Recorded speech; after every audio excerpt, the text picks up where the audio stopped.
Bueno, manejo Mr. Visa nos está preparando de full swing para nosso sorteio milionário de dia 1º de januário. É o sorteio tradicional de Ano Novo. O caminho nós tem prêmio maior de 1 milhão de florins. Tudo caminho da maneira como Mr. Visa, nós temos tudo revendedor na Riva Caia, na Riva Caia na tradicional, New Haven, Winston Churchill, Roosevelt, em Caia outra banda, Caia Puna.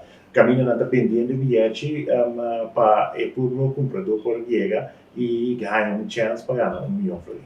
Okay. Abai Bobi bom, não obstante isso, nós somos aqui Hopi Hopi Challenge, toch wel evento também Hopi bom. Tem no momento que o revendedor não tem bilhete, então que o sorteio não começa ainda. Pois vou comprar Ano Novo 8h30, você ainda vou comprar o bilhete ainda. Pois, pero a mim não vai ter, eu só vou bilhete se acaba. Então eu vou não, por chance que não tá, eu vou pedir bilhete porque, sim, em outubro e negane completo. Isso não é passar mensagem ali, pero isso está para tem elaborar o partido do que algum gente que mesmo que essa 7 gente ganha.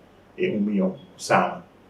Pois, sim, geregeld que passa.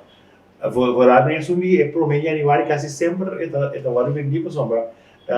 Do que nós sabemos bastante é promessa ter chance para que era o prêmio que ele vende a UPI chiqui. Pois nós está paga é 1 milhão quase sempre.